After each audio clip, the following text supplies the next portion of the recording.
welcome back to the Director's Chair, featuring the works of Paul Verhoeven. Today, we cover a Dutch art film that I watched, so you don't have to. However, I think you should, and I'm about to explain why. So stay tuned for Paul Verhoeven's Mona Lisa, the Oscar-nominated Turks Fruit, also known as Turkish Delight.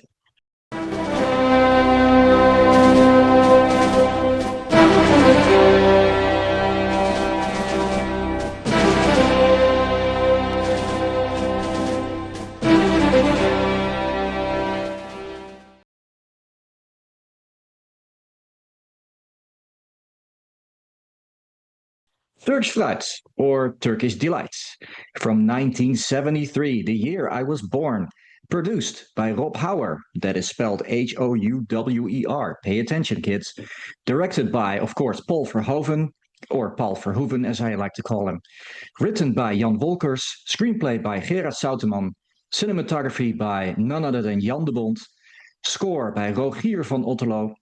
The budget is a whopping 350,000 guilders, and it stars Rutger Hauer, Monique van der Ven, and Dolph de Vries. Quick synopsis. Sculptor Erik Vonk can't get over his ex. Through lengthy flashbacks, the short and tumultuous marriage to Olga Stapels is told. When they meet again after time has passed, Olga has developed a brain tumor and dies soon after in hospital. Paul Verhoeven's first feature, Wat zie ik, a situational comedy about two prostitutes in the red light district, was an immense success with a viewership of 2.2 million people. I should note, in the Netherlands, the metric is not the box office take, but the count of people who actually watched the film. We're scientific that way. Based on that success, Paul convinced both Hauer and the Film Fund Committee that he was capable of adapting a serious literary work to the screen. It would be a contemporary book, so it would have a built-in audience, and it would please the committee that could only provide subsidy for art and not a commercial project. Verhoeven therefore pitched the massive literary hit of 1969, Turks Fruit, written by the very controversial novelist Jan Wolkers. Producer Rob Hauer was born in Hoogeveen in 1937, studied philosophy and theater science at the München University in Germany, and would debut as a director in 1960 with the film Hundstage, earning him Best German Film of that year.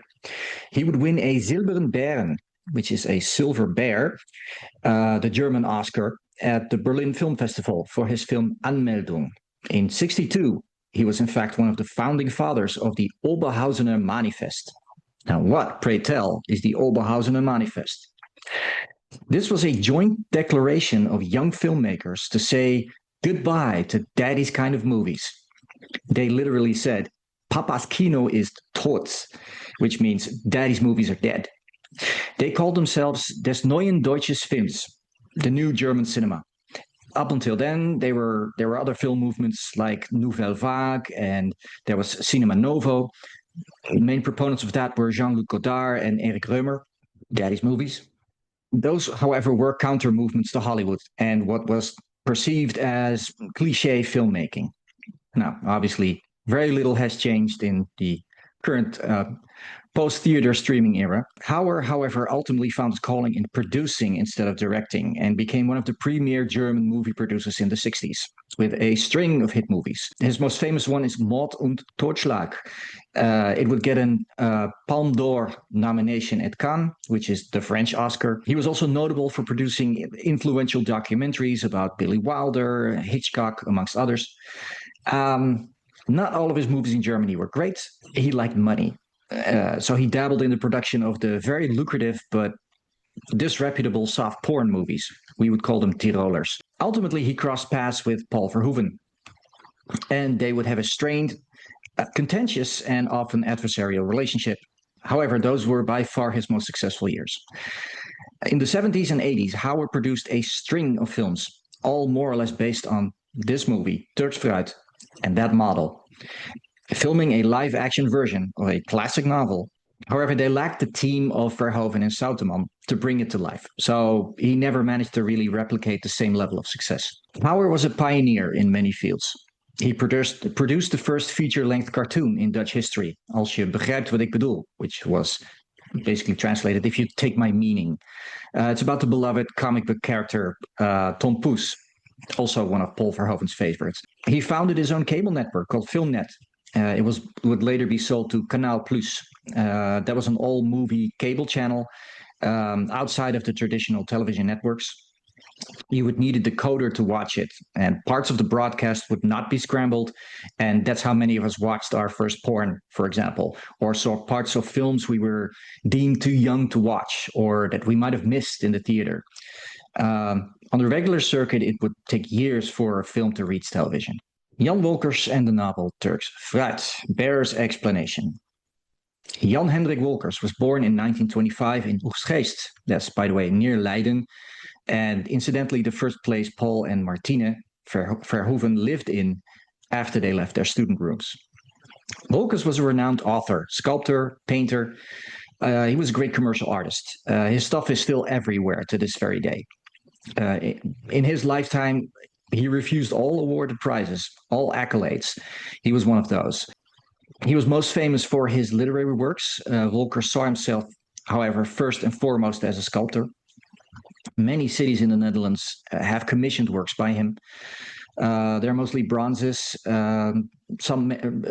many made of glass. And Wolkers was actually one of the first artists in the world who would make glass statues, although he would later combine it with steel to make them more durable.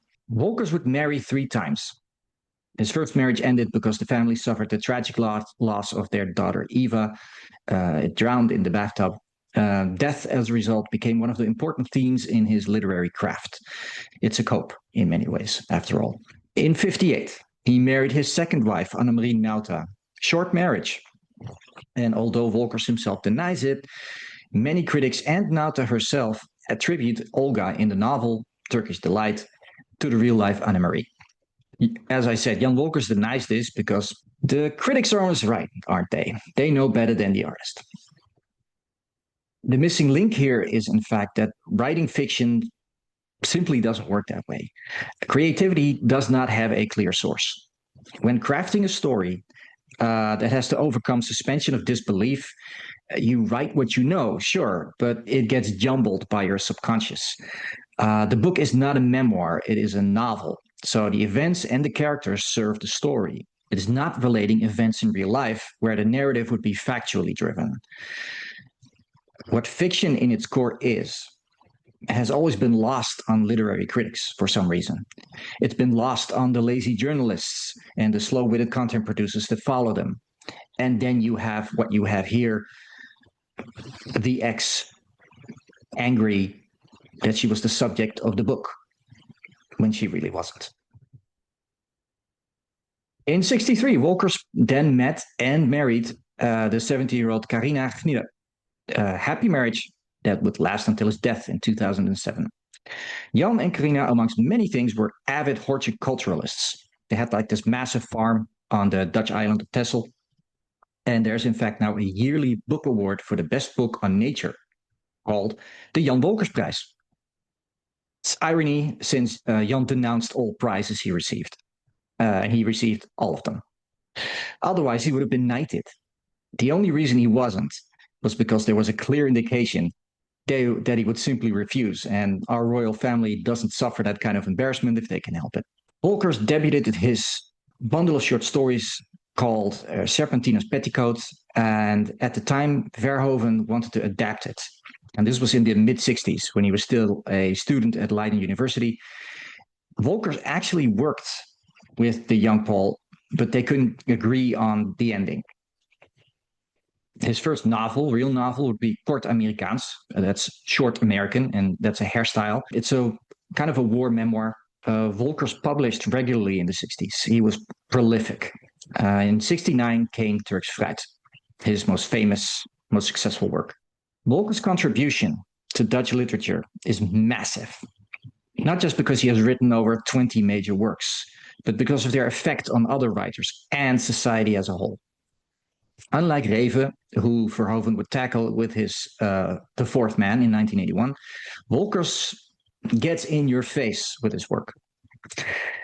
Reeve was a wizard with words and would weave a spell and never mention anything directly.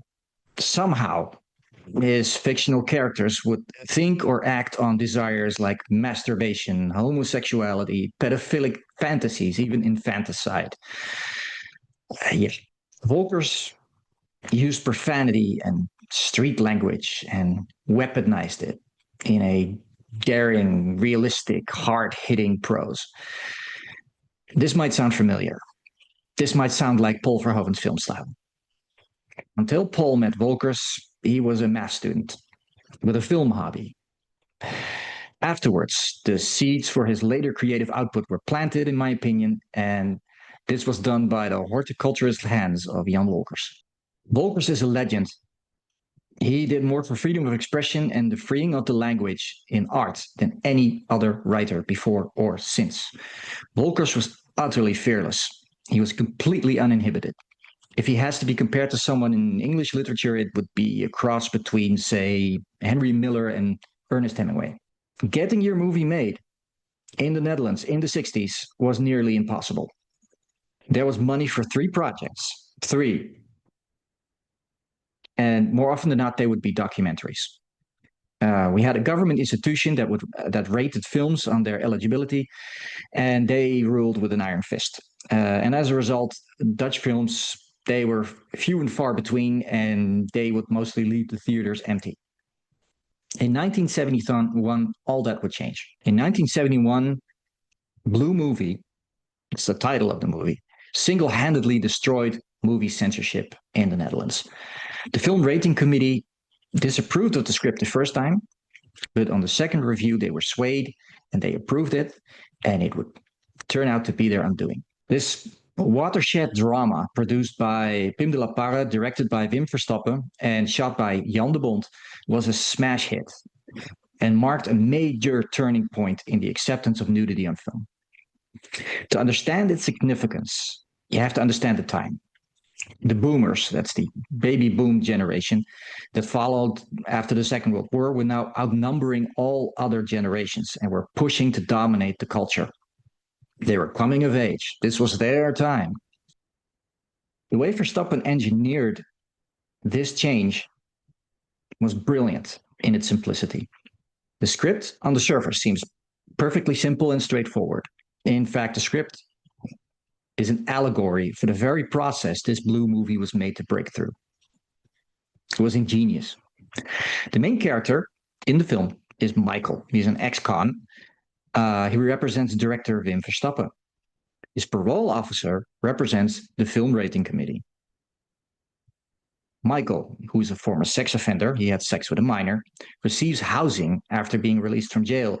He's told most of the people in the apartment complex aren't much different from him, which means there are low morals. It's a seedy place. These very morals in society are changing.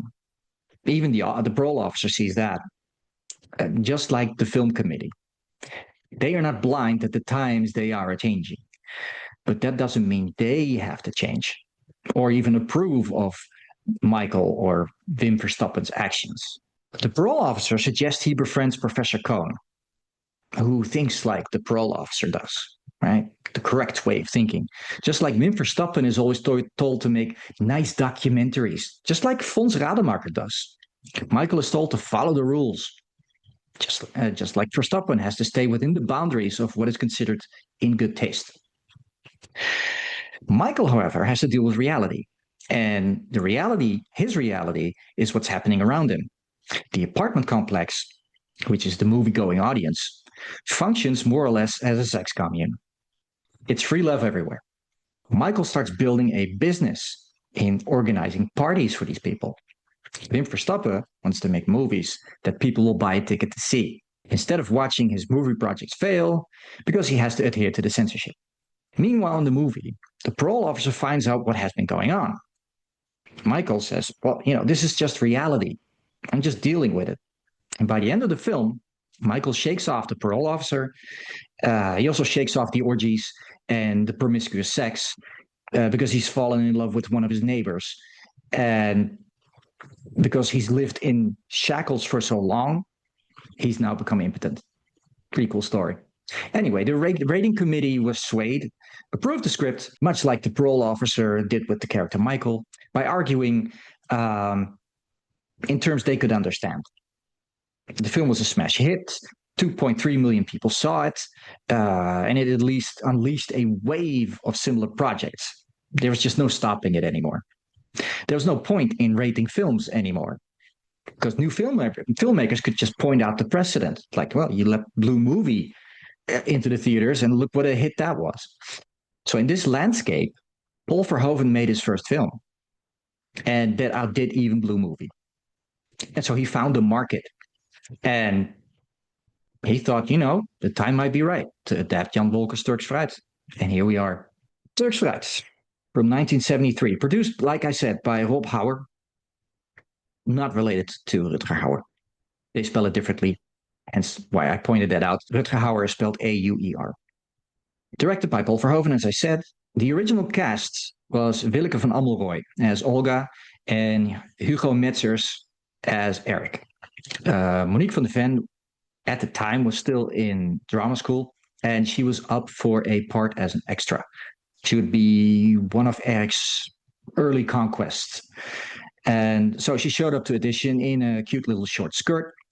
And apparently she was looking out the window and leaned a certain way. And Paul apparently took a picture, and he had that picture next to his typewriter as he was writing, and he couldn't get it out of his head. And in his head, he was casting Monique van der Ven, basically. And then he had the problem that it wouldn't work with the other lead. So he recast, and Rutger Hauer won. Rutger Hauer wanted this part badly. Paul Verhoeven wasn't sold on it at first because nobody considered Rutger Hauer at the time a great actor. He was a great presence, but everybody more or less doubted him. He didn't fit the traditional mold, but as luck would have it, Rutger would get the part. Monique would later marry Jan de Bont and move to Los Angeles with him. Jan de Bont was a sought-after cinematographer in the 70s and 80s. As a cinematographer, I might mention Die Hard or The Hunt for Red October. And ultimately, he would become a director and would gain international fame with Speed and Twister. Now, having worked with Jan de Bont for his short movie The Wrestler in early 70, and for his comedy in 1971, Wat Zie Ik, which is marketed as Diary of a Hooker or Business is Business. It's not a decent movie, so don't bother. Verhoeven sought out the services of the master cameraman Jan de Bont yet again, and would do so whenever he could get him. Really, Jan de Bont is more than just a guy who points a lens. He's an artist. He's a creative collaborator, and in many ways, he's the mirror image of Paul. And they would rub off on each other. And both men were headstrong and opinionated and perfectionist, and it created a very interesting environment. Now, where Paul creates through his self-written scripts and hand-drawn storyboards, Jan depicts and tells a story using innovative camera angles and creative solutions to the age-old problems directors face to get something unfilmable on cellulite. Now, somehow these two managed to make a film that looks like $1 million out of a shoestring budget, because 350,000 guilders, I can tell you, is not a lot of money.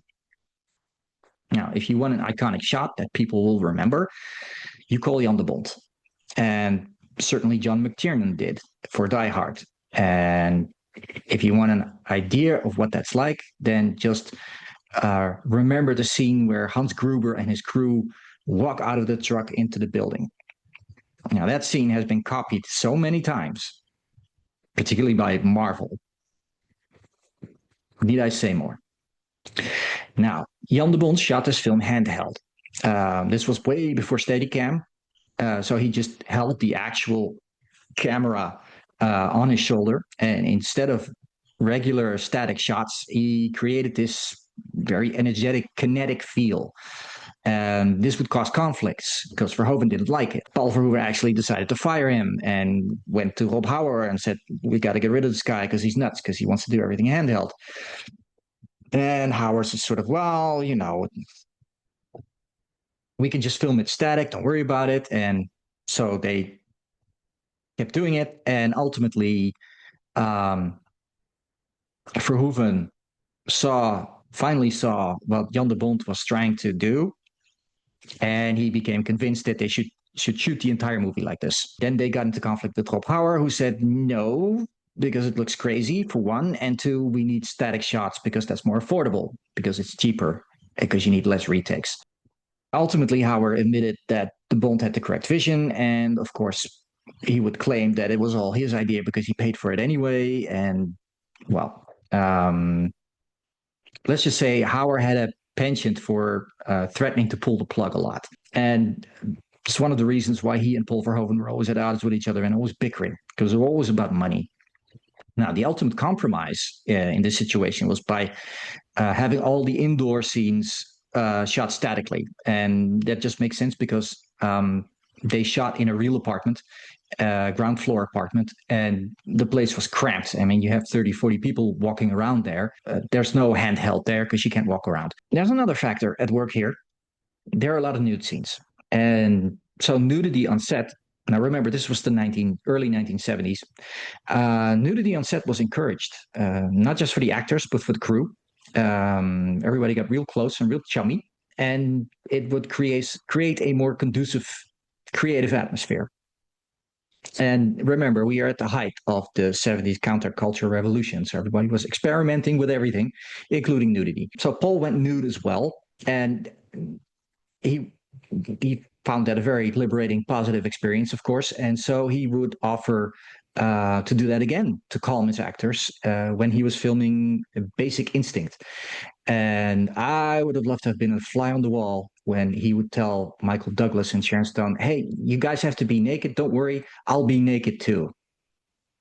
Paul felt more or less at the time like a bohemian artist, much like the character Eric while he was filming it. And that's a little typical of Paul Verhoeven. For Soldier of Orange, he dressed military style. For Spetters, he dressed in biker gear. Paul Verhoeven is an auteur director, and he lives his movies.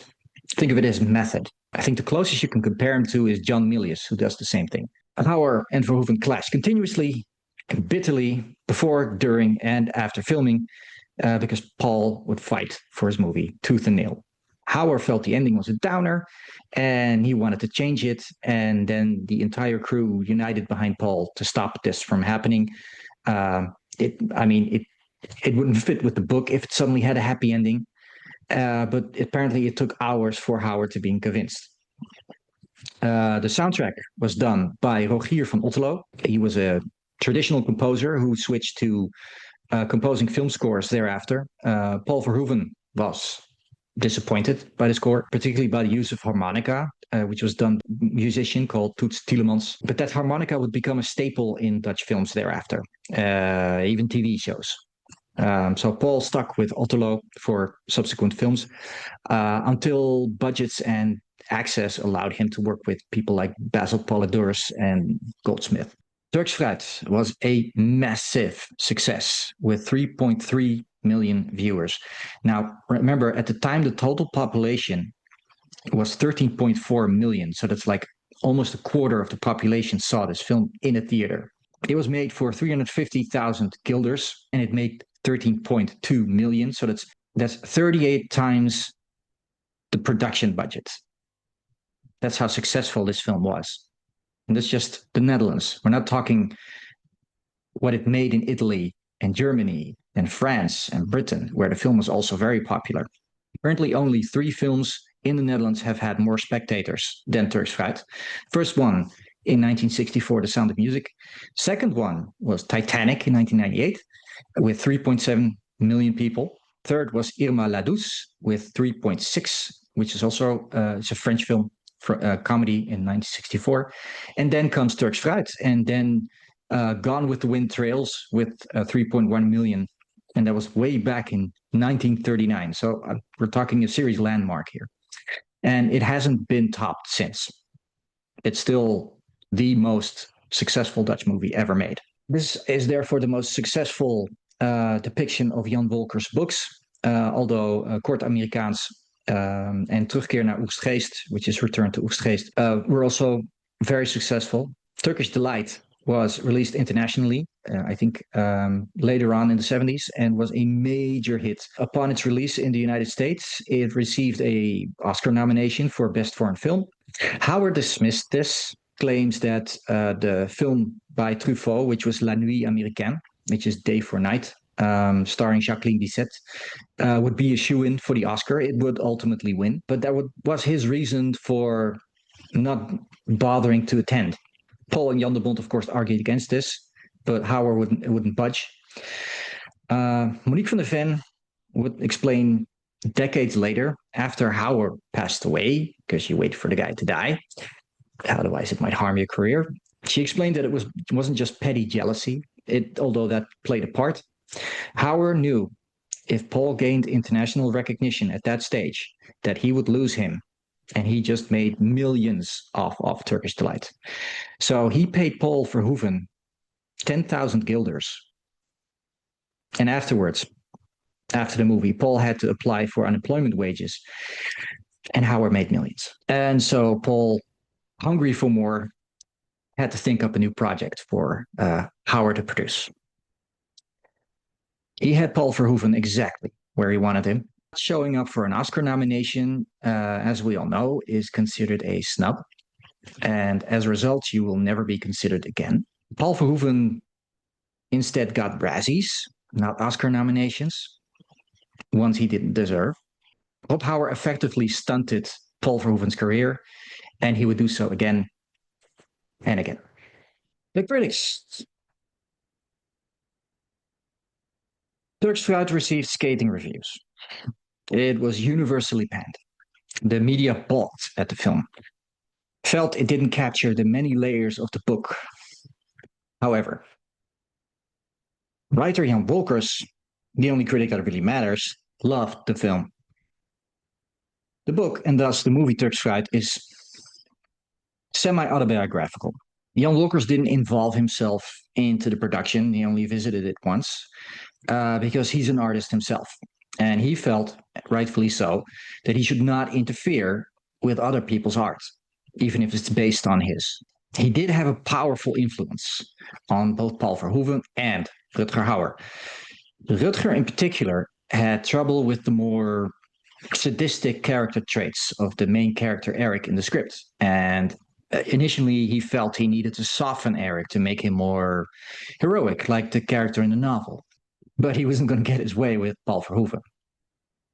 Wolkers, however, took the time to teach Rutger sculpting techniques that are shown in the movie. And the two got to know each other really well. Jan Wolkers, it should be noted, at one time held the national speed record for the 100-meter dash. So he's not just some pussy. He's not just a writer.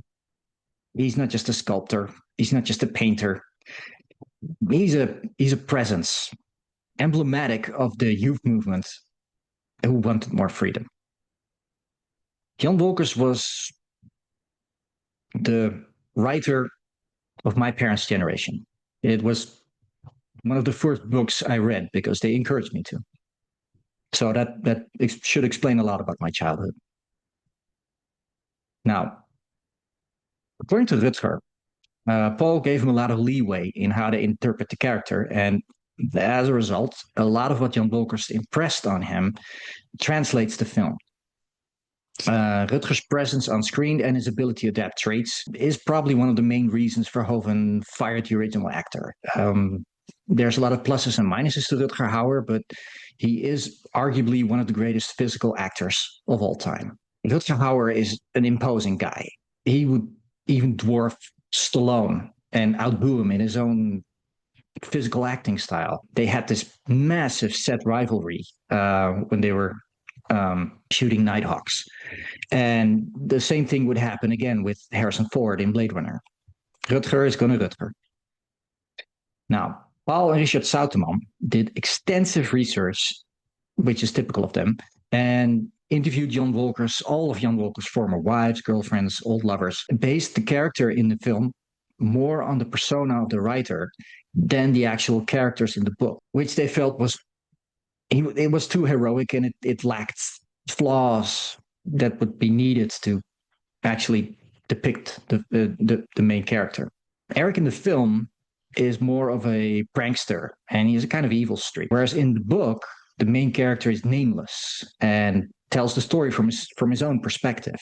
Infamous, unreliable narrator, as they say. And everyone is always the hero in their own story anyway, especially if it's, has strong autobiographical elements. Now, Souteman, based on their research on Jan Wolkers, coined the name Eric as a pun. It means eer ik. Eer is honor, ik is I, so it's honor me. So it's kind of a pun. It's lost on most people, but it does fit with the theme of the film. The main character is fairly narcissistic. The sentimental ending, where the main character shows loyalty to his dying lover, is what sticks with most moviegoers. But this casual dropping of her wig, in the trash and moving on to new adventures that's intentionally written and filmed that way. And because I suspect because most people are still caught in the emotion of loss, that this makes less of an impression. Nevertheless, the camera does linger on the wig slowly being crushed. Eric's concern for Olga on her deathbed is the same type of obsessive love that he shows in their relationship. Now, the subsequent international commercial success of Turkish Delight outperformed Love Story, outperformed Last Tango in Paris, legendary films. It also created a demand for a sequel that Rutger Hauer ended up starring in. It's more or less a continuation of Erik Vonk's exploits as an artist and a womanizer. And it was called Pusteblume. That's German for dandelion. And the tagline or ultimate title for the film is Der wilde Blonde mit der heißen Maschine, which is kind of suggesting he's a sex machine. Marketed as soft porn, for which there was still a huge market in Germany in the 70s, 60s, 70s, 80s. We all refer to them as Tirolers. Rutger had quite a German career going, I can tell you. In the 70s, he even reprised his role as Flores in the German version of the television series from the late 1960s. The movie, scene by scene. It starts when you hear whistling as a soundtrack. A car arrives. The driver gets out to help his date out of the car. Out of nowhere, a tall, young, blonde-haired man starts beating on the driver. He does it with a blunt, heavy object. It's shown to be a piece of sculpture. He drops it and reaches into his pocket. And he shoots the girl in the head. We see a filthy apartment. The place looks trashed, as if someone willfully kicked it to pieces.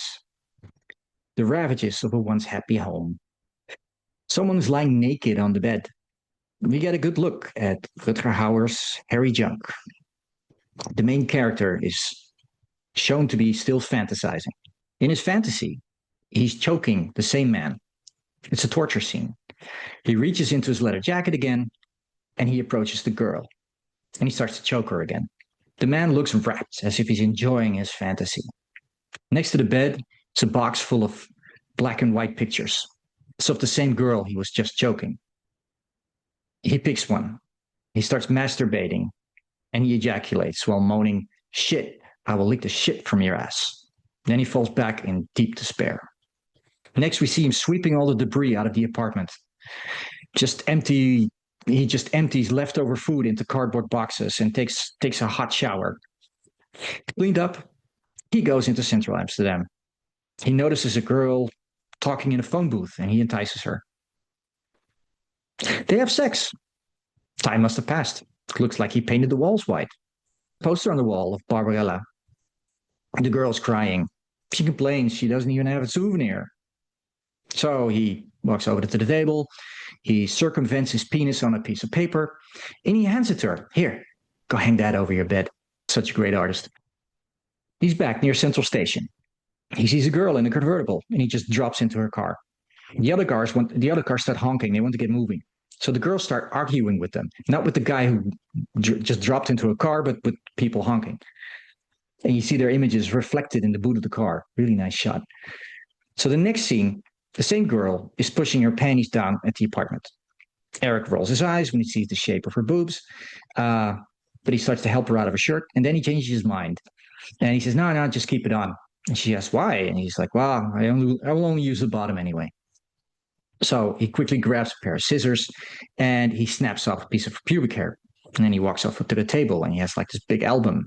And he goes to the next page and he grabs some glue. And they show she's number 50. And he asks her name. What's your name again? Josje writes it down. And then we see another girl. She's eating a banana. Eric asks, hey, did you enjoy it? She's talking about sex. And she just says, well, I missed God between us. So Eric says, well, I'm better than God. And now she's suddenly insulted, of course. So Eric force feeds her the banana.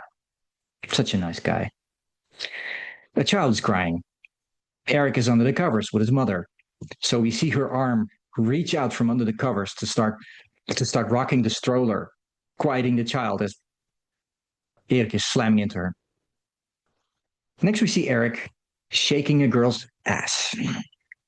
And he's disappointed. He says, it's a little flabby. So, of course, she's insulted. My ass is too fat. My tits are too small. I feel like a cow with you. So she finds this picture of Olga. He says, is that her? And he says, yeah, it's good, huh? And she's like, well, she drops you for the next best asshole. She shouldn't have said that. So Eric gets pissed and he just throws her out of the apartment naked on the street. So one night, Eric comes home with a girl and he's ripping over her blouse and it's hot and heavy. And then he sees someone moving in his study, a woman. The girl turns on the light and it's just the bronze statue. So the girl says, hey, are we doing anything? And he just shakes his head and he's completely turned off. End of Act One. Harmonica sounds. Important note. It's Valkenburg and it's 2 years earlier. Valkenburg, I should say, is known for its old mining caves. Inside one of those caves is a art project, the rock carvings in the wall. And we see a celebration of some sorts with some local politician mumbling something about how their work will help promote local tourism. And he's popping champagne and everybody's happy. And so he's checking out the work on, it's supposed to represent Lazarus, which is in their early Christian reference, probably inserted by Paul. And he notices the knee isn't done and he starts pointing it out. And so, of course, Eric is, the insulted artist and explains, well, no, it's done.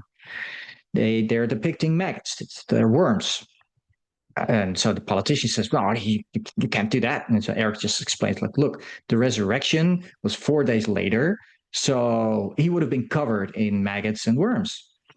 And so this politician goes, well, I'm gonna tell the mayor about this. And so Eric can't be bothered. He just starts denting more of the statue.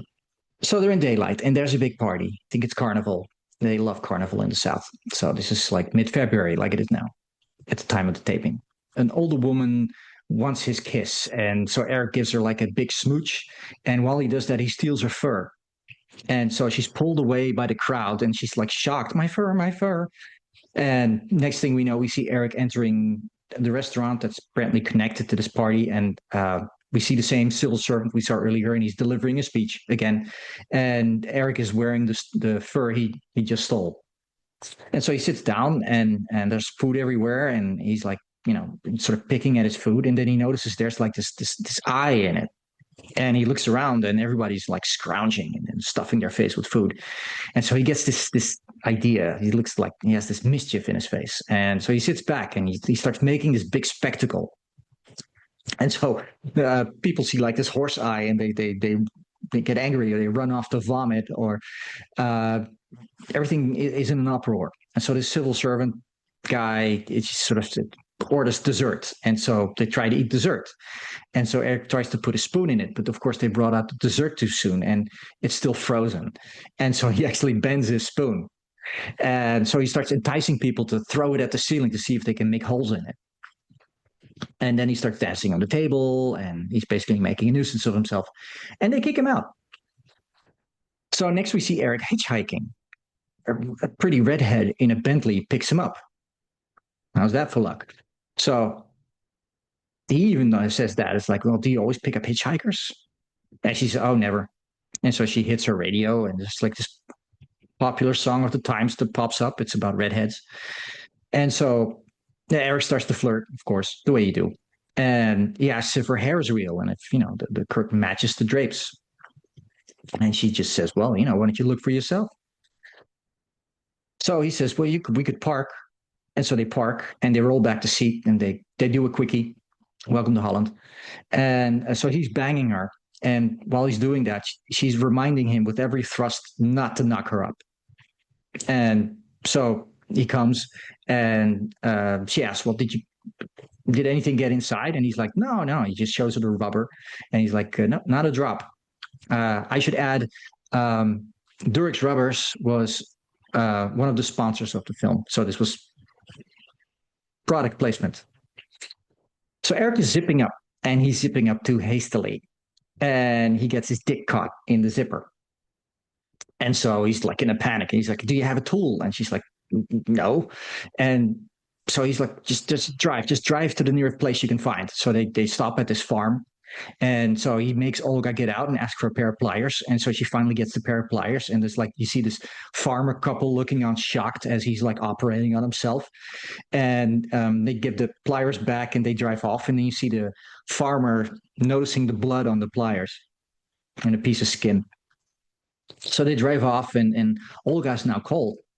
So Eric says, oh, I have a present for you. So he gives her the fur coat. And when she starts to pull it on, she actually loses control of the car. They hit the expressway belt and then they smash into a tree. It's a massive accident. And Eric actually has to pull her out of the car and drag her to the road. And he tries to get help and no one will stop. And so finally, a small Fiat stops. And the next scene, we see Eric getting out of a train and he has a cane and he's limping. And so he walks to a phone booth and so he calls and asks if, is Olga home? And so someone says, well, who's asking? And he says, it's Eric. And he says, no, she's not home for you. So next thing we see is a store and there's a man with a bunch of packages and he ends up dropping them all. And the sales guy who just sold that stuff to him apparently starts laughing and he doesn't lift a finger to help. Now this is foreshadowing. Eric enters the store asking for Olga and they won't tell him anything.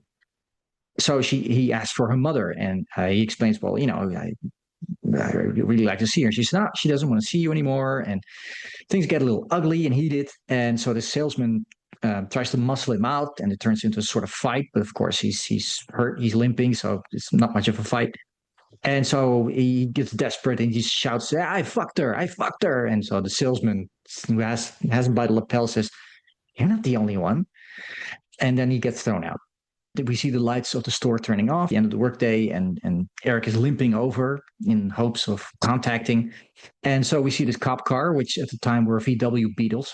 And we also had a Porsche's 911s for interception way back in the day. And so you see this cop car driving down, and Olga's mother is like smirking in the window. Then Eric is at a fair, and he sees Olga, and she's on a ride, and she starts yelling his name. And so they're talking while she asks him how his dick is.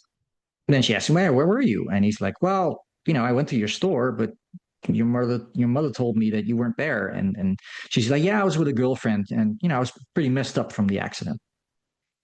So it's night, and they bike ride to his place. Eric has lit candles and empty bottles, and they're dancing around and they're making out. And Eric looks at them in the mirror, and he pulls up her skirt so he can see her ass.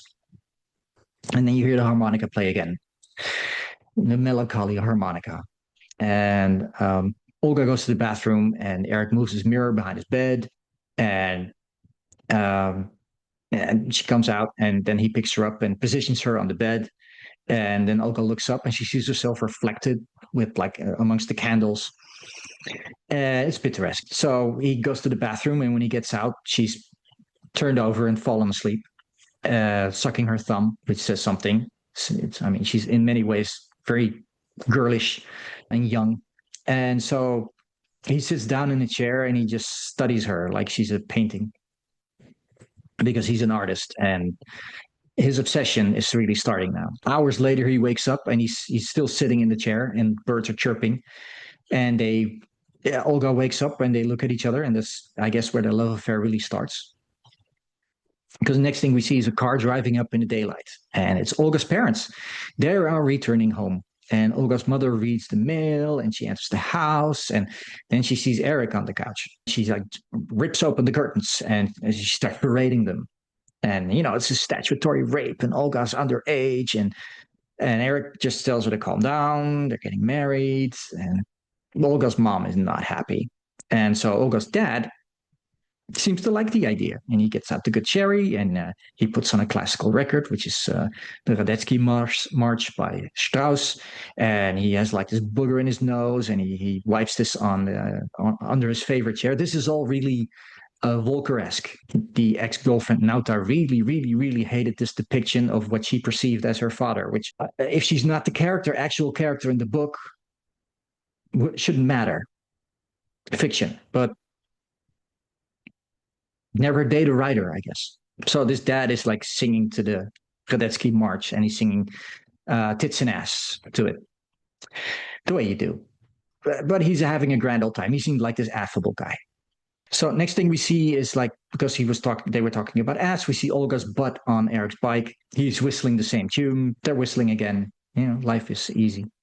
And so they're arriving at City Hall, and Eric's best man welcomes them, and he's like, "Yeah, you're late, you're late." And so Eric launches his bike into a group of bikes. I've done that.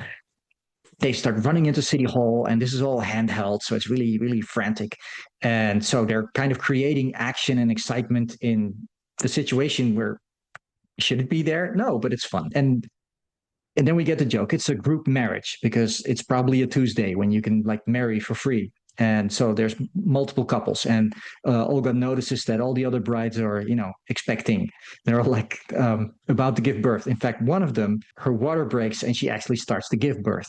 And so someone starts shouting for a doctor, and so of course, Eric's best man is a doctor, and he's just like, help her, and he's like, no, no, no, no, no, get away from me. So ultimately, he does help, and then we see a little doggy jump up on the chair, and he starts lapping up the fluid, and Jan Wolkers.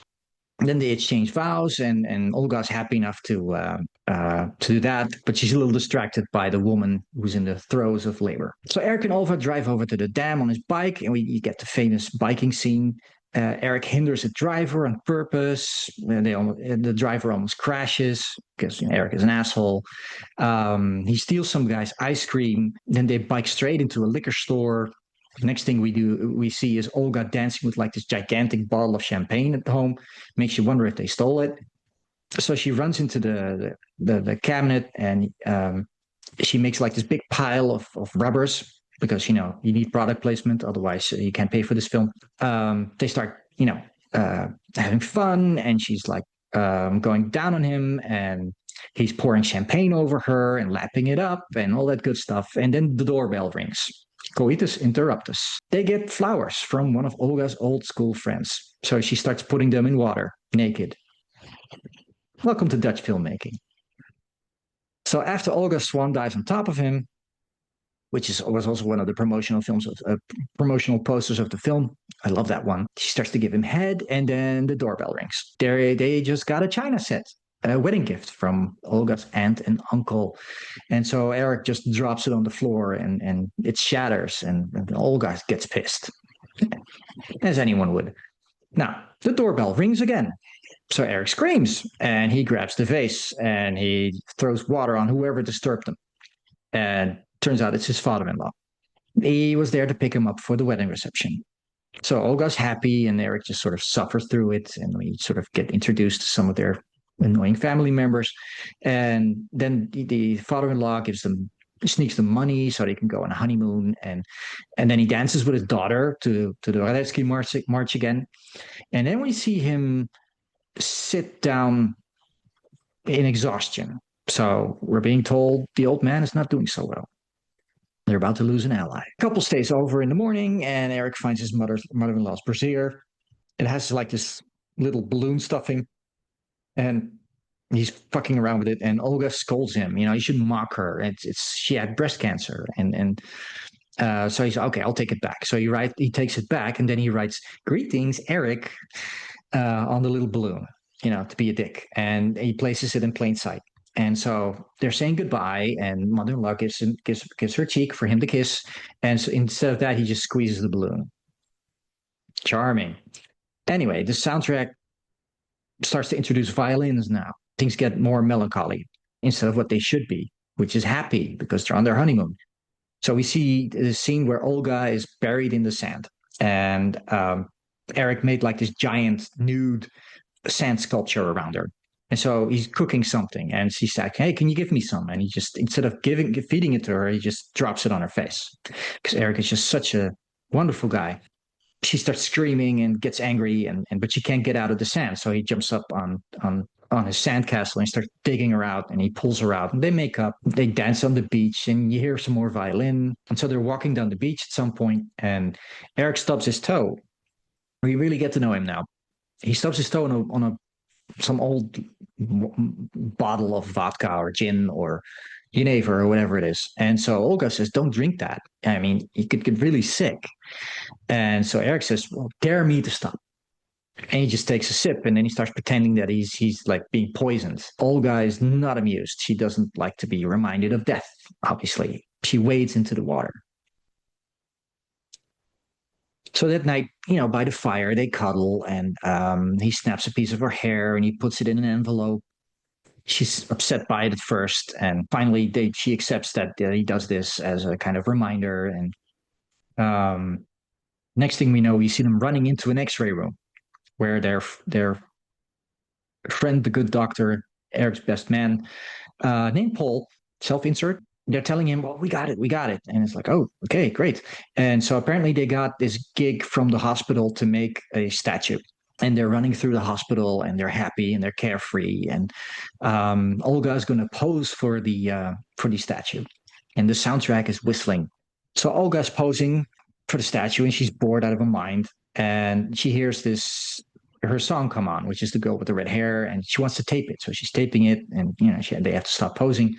And so she goes to the bathroom, and while she does that, Eric makes a quick drawing, and he shoves it under her door, and it's a picture of the two of them having sex. And so he tells her, "This is what I'm going to do to you." And she's, "Okay, great, I'll be right there."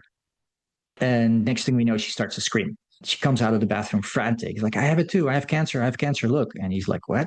So he goes into the bathroom and he looks at her shit, and it's covered in red. And he's like, and he starts to grin.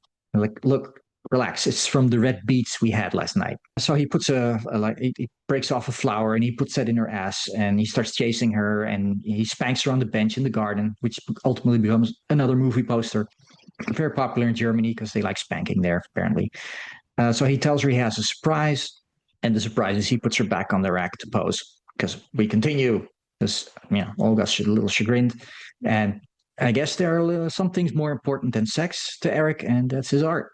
So Eric and Olga are on the bike, and they're stopped by a cop, and we see Paul getting out of his car, the doctor, and they start arguing with the police.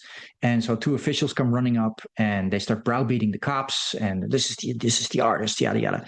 And so the officials hastily instruct Eric and Olga, how to address Her Majesty the Queen, who's apparently going to do the unveiling. And there's sirens in the distance, and Her Majesty is on her way. And so the two nobles are like, busybodying and freaking out.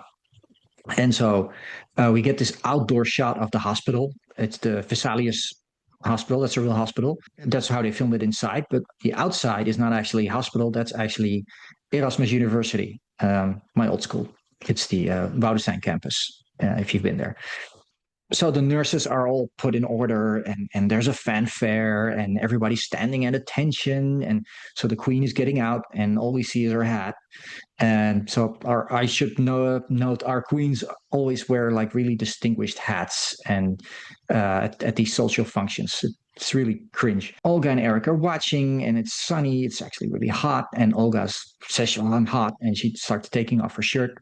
And so she has like this top on underneath that fits the dress, but it like you can see her nipples, right? So these two notables, these two guys, these two goons, they see this, and they just conspire to protect Her Majesty from this impropriety. And so they get the brass band to stand in front of Eric and Olga, who are trying to elbow past them. And then the statue is unveiled, and it's a nude, ironically, a nude, holding a baby while they're restraining the actual model, who's a lot less nude than the statue. So that's Paul Verhoeven showing the irony of the situation and the hypocrisy of it all. Eric and Olga are walking behind a baby carriage, and oh, what's this? And so the soundtrack is whistling again.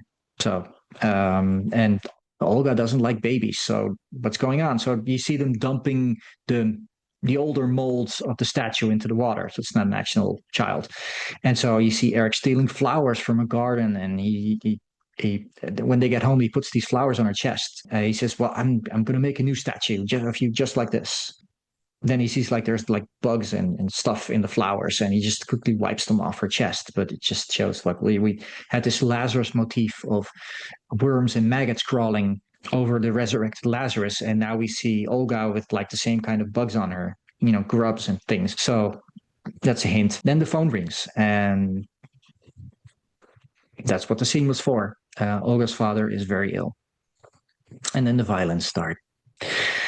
So they pass the doctor on the way up the stairs, and Olga's mother is crying, and she's giving them handkerchiefs and dousing them in cologne. And so daddy's really bad. And so she's breaking down, and dad looks yellow. And Eric pushes the handkerchief in her hands for her to cry in, and he just sneaks a peek under the bed, and there's like bowls under there. And they're placed there so that they can catch the fluids that are leaking out of him. It's gross. So you can imagine the smell. So next thing we know, Olga's mother is running into their room while Eric is trying to fuck Olga, who's not having it, but well. And so, oh, it's all going wrong with daddy. And so it's the goodbye moment. So she says, well, dad wants to talk to Eric as well. So Eric goes into the room, and see that dad is lying there, and his stomach is like really, really bloated, and it's massive. And so he tells the joke he's been telling him the entire movie. It's like, did you hear the one about the guys who went to Paris? They didn't go, and then he dies. Oh. So the mother, Olga's mother, is directing a photographer to take pictures of her grieving with the corpse. This is life imitating art. It's almost contemporary when you think about it. We see the casket, and it's closed, and Eric notices during the bereavement ceremony that the creepy salesman from the store is comforting Olga's mother. And then he starts to imagine dad sitting in his old chair, swaying his arms to his favorite music. It's Radetzky Mars. Then he comes out of the fantasy or whatever he's having, and instead he sees the coffin being lowered into the marble floor. And of course, the picture of Olga's mother that had been shot has been copied, and they're handing it out as a last memory, and Eric just throws it away, and he just walks off and takes Olga. And Olga's mother asks, "Where are you going?" And he's you're supposed to manage the store now. You're the new director. And Eric just, yeah, go find someone else. And this is, what are you going to do? You're not going to make any money as an artist. You suck. And it's like, well, I can take care of myself. So in the next scene, we see Olga is working in a yogurt glass filling factory. So things aren't going so well. And it's her job to like close bottles that the machine didn't screw on right. And so she's at some point losing focus, and she's spacing, and glass breaks at her feet. And when asked what is wrong with her, she's like, "Oh, I wasn't paying attention. I was just lost in thought." And so one of the other girls are, they're laughing, and they jibe, and it's like, yeah, she's probably thinking about getting screwed. Meanwhile, Eric is selling a drawing to a client. It's like one of the busybodies from the unveiling of the statue. Meanwhile, Olga's walking in with groceries she bought with her paycheck, assuming it's probably her last paycheck there, but still. And so she sees what Eric is selling, and it's like, but that's the picture you drew for me. That's us. And why are you selling that? And she's pissed, and she starts throwing shit on the floor, and she starts staring at the rain. And Eric asks, well, why can't you be a little friendlier to the clients? They're paying good money. And Olga starts running out into the pouring rain, and then her mood abruptly changes. Suddenly they're frolicking in the rain, and Eric is going with it. And he runs inside and gets glasses of wine and they're having fun. And then they're interrupted because a car approaches.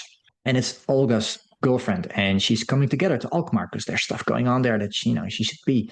And so Olga runs off and she starts changing into her dress. That's the dress she wore for the unveiling. She says, I'll be back before dinner. And so Eric is making dinner because you made some money today, so there's kind of a celebration and celebratory dinner, right?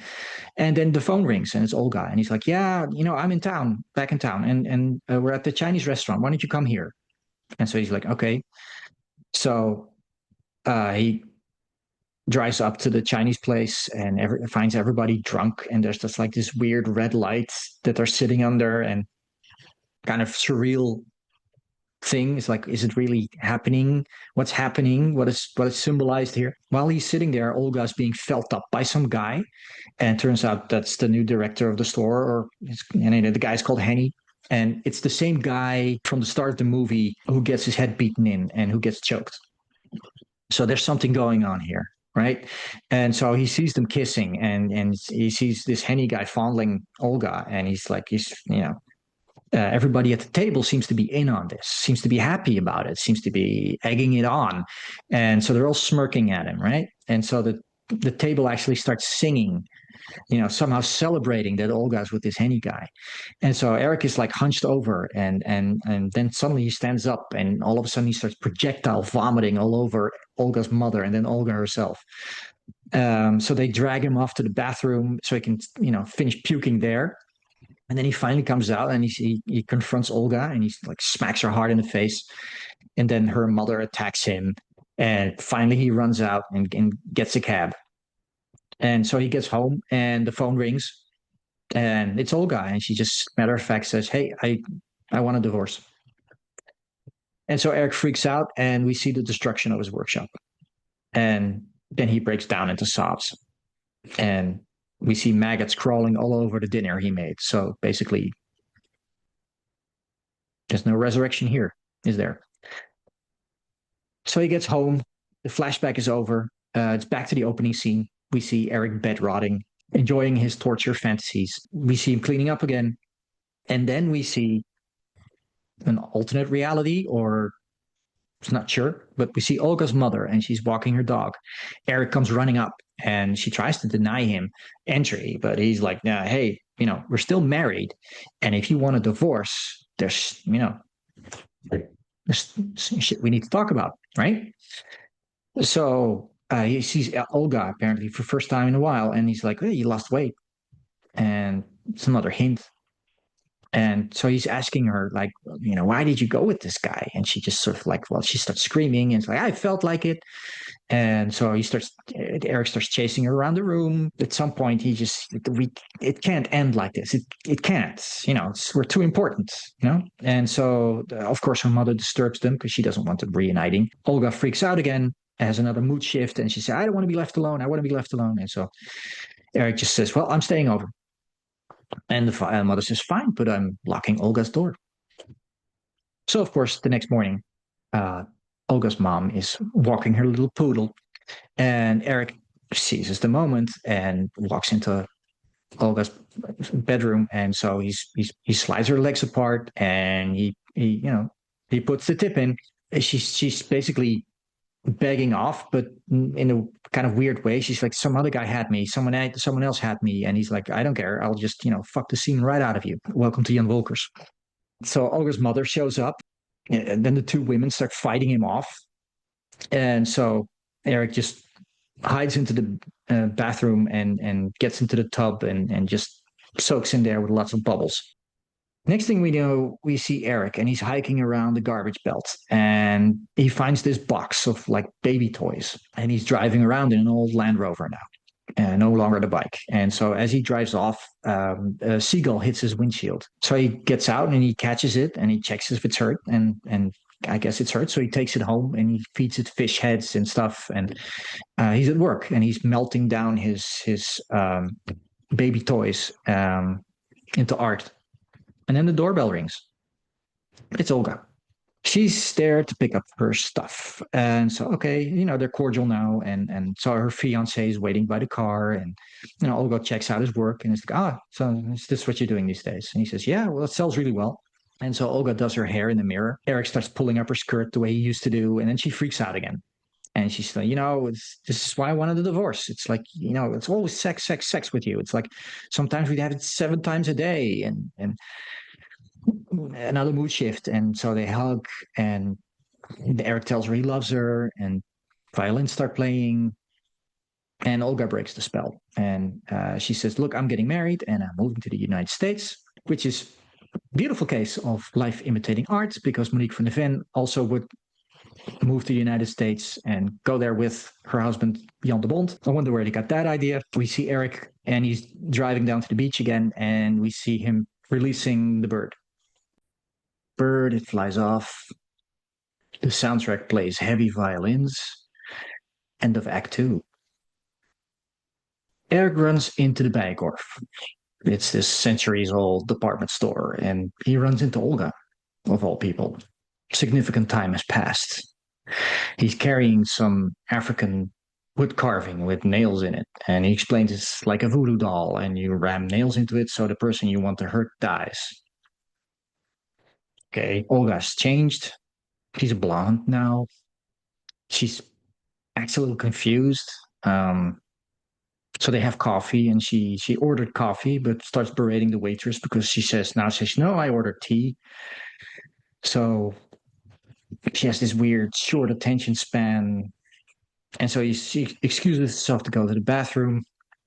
And a few minutes later, the waitress shows up and warns him, "Is like, yeah, you're there's something going on." And so Eric goes to the bathroom and finds Olga fainted.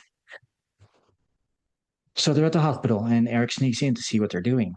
And Olga's hanging upside down, and they're taking X-rays. And Eric's doctor friend Paul is her doctor now, and it's the same room where they would run in to tell him they got the job for the statue in much happier times. Eric visits Olga in hospital.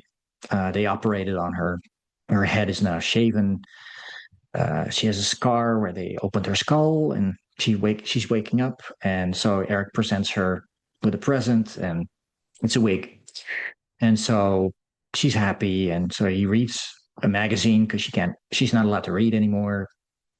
And then she breaks down from all the misery she's going through. Eric's playing around with the artwork. It's his artwork. Those are the toasted babies. It's hanging in the hall of the hospital. Paul explains that they got most of the tumor with the operation, but they couldn't get to the roots. So she's going to need radiation treatment. And Eric just sees the writing on the wall and says, well, how long does she have? And they don't know. Olga's becoming childish. She doesn't like the hospital food. She wants treats. And so Eric says, well, you can have candy.